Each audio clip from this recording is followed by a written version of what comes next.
Siap tak siap, suka tak suka, kau akan didatangkan. Apa yang akan ditanya oleh Allah? Perbuatanmu, amalmu.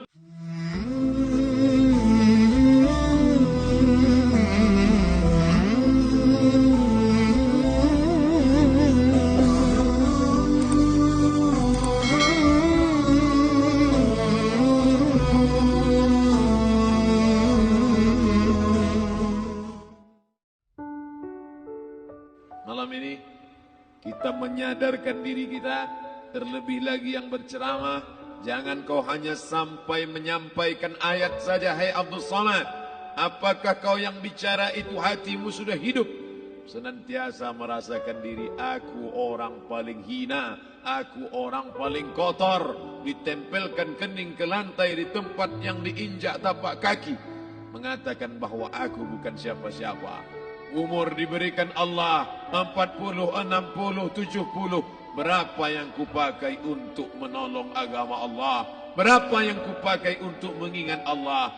Mata, tangan, telinga, kaki akan diminta tanggung jawab di hadapan Allah. Dulu dibangga-banggakan, dihormati, dimuliakan. Yang kami muliakan Al-Mukarram, Al-Ustadz. Tapi pada saat tiba masanya, yang kita bawa tak lain tak bukan innallaha la yanzuru ila ajsamikum. Allah tak menengok badan, fisik, bentuk tubuh, baju. Ini sampulnya saja. Wala ila suwarikum. Allah tak menengok rupa, wajah. Walakin yanzuru ila qulub. Hati kamu yang bersih itulah yang kau bawa menghadap Allah Subhanahu wa taala. Yauma la yanfa'u malun, harta tak berguna. Wala banun, anak tak bisa menolong. Harta tak berguna, anak tak mampu menolong. Illa man atallah, kecuali orang yang datang menghadap Allah biqalbin salim, dengan hati yang bersih, hati yang tulus, hati yang memercikkan cahaya iman, hati yang bersih dari hasad, busuk hati, sum'ah, riya, takabbur. Itulah yang menolong di hadapan Allah Subhanahu wa taala. Apa kata Imam Ali radhiyallahu an? An-nasu niyam. Semua manusia waktu hidup itu tidur. Bapak tidur, ibu tidur, saya tidur. Semua orang waktu hidup itu tidur. Falamma matu, ketika dia mati, disitulah dia baru terjaga dari tidur panjang. Saat Israel mencabut nyawa, ditarikkan adalah satu centapan yang kuat. Disitulah kita baru terjaga dari tidur panjang.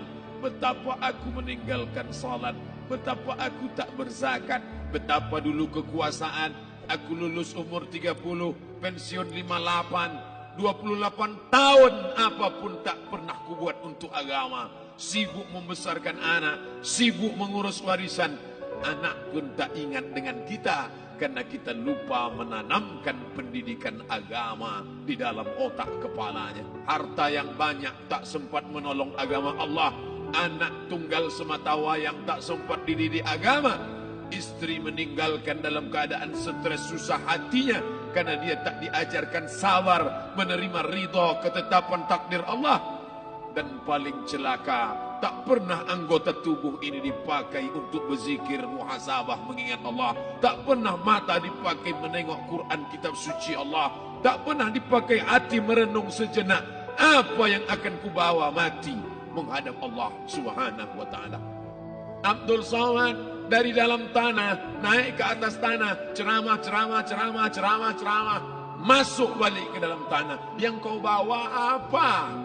Baju koko tinggal, peci tinggal, pakaian kehormatan tinggal. Yang kau bawa kain tidak berjahit, disobek, kerak. Itu yang akan menyampul kulitmu, yang selama ini kau dimandikan, dibersihkan oleh ibumu dulu 60 tahun yang lalu.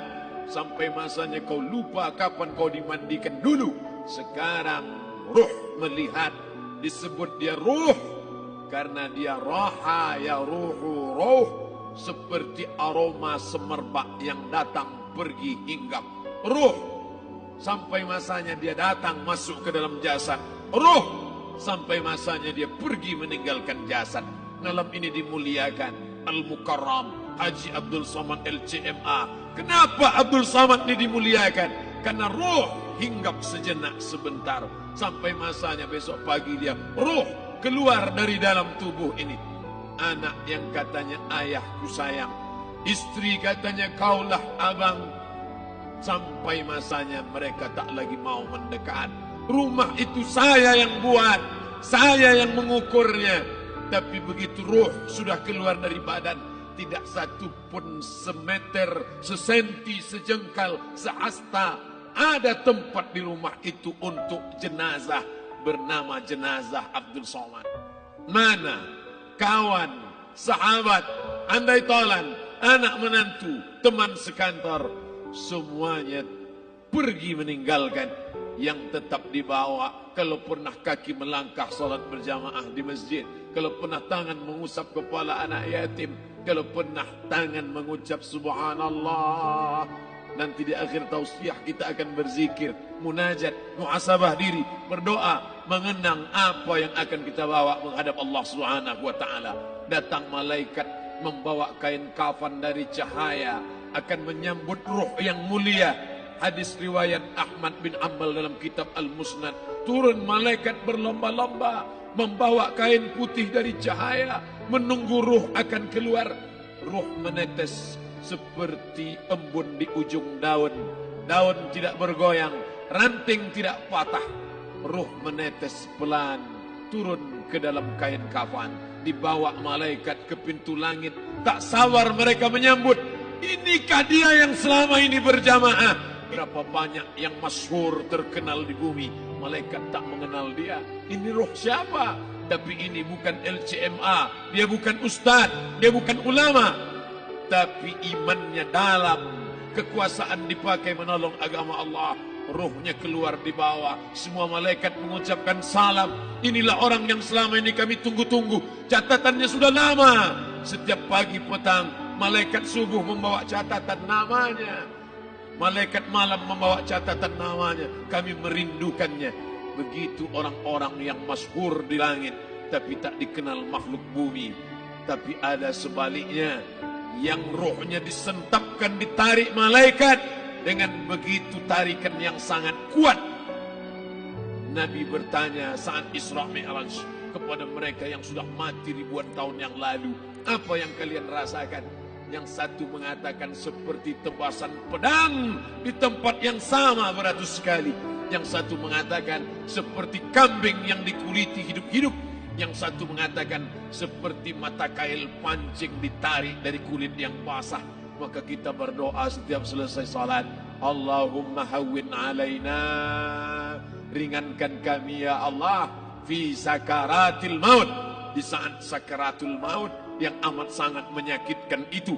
Di saat malam pertama di tempat yang gelap, di tempat yang tak pernah diimpikan oleh orang, tapi kita tetap melewati dan merasakannya. Perlahan-lahan cacing tanah, ular-ulat kalajengking akan menggerogoti kulit yang selama ini dimandikan, selama ini dipakaikan sampo yang mahal, selama ini dioleskan pelembab yang lembut. Tapi ternyata sebelum roh keluar jasad, setelah keluar, dia hanya akan menjadi santapan cacing tanah. Hancur berkeping hari demi hari. Yang pertama kali membusuk adalah mata, karena dia berisi cairan. Cairan ini mengering, busuk dan berlubang. Lalu kemudian usus sebulan di dalam tanah. Mulai dia menggelembung masuk angin, dan dia meletus pecah.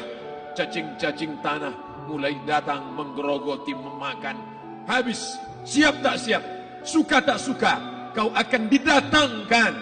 Apa yang akan ditanya oleh Allah? Perbuatanmu, amalmu. Faman ya'mal mithqala dzarratin khairan yarah. Sebesar biji sawi, sebesar ujung rambut, kau aniaya orang, kau makan titik peluh keringatnya. U'tul ajira ajrahu, berikan upah pekerjamu, gaji tukang panenmu, gaji tukang cuci setrikamu. Kau makan, kau tahan 3 bulan. Dia tak menuntut, dia senyum. Dia hanya mampu mengadu kepada Allah.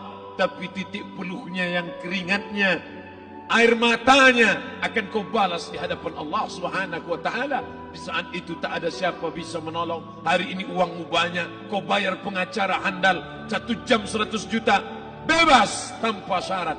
Tapi di hadapan Allah semua akan bersaksi.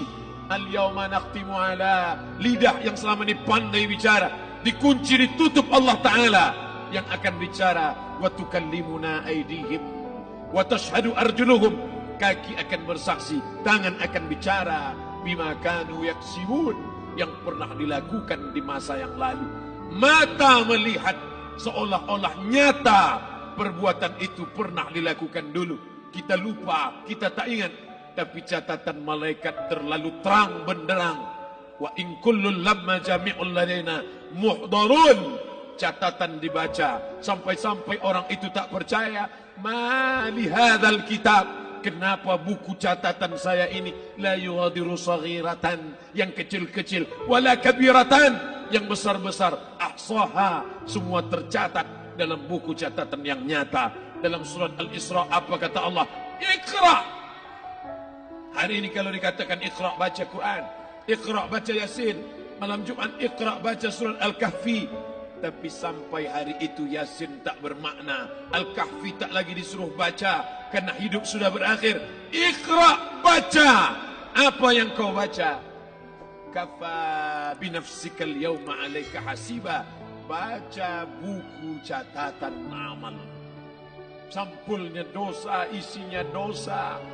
Catatan kakinya dosa, sampul penutupnya dosa, bibliografinya dosa. Sampai ia pun tidak percaya, kenapa aku hidup hanya dosa saja.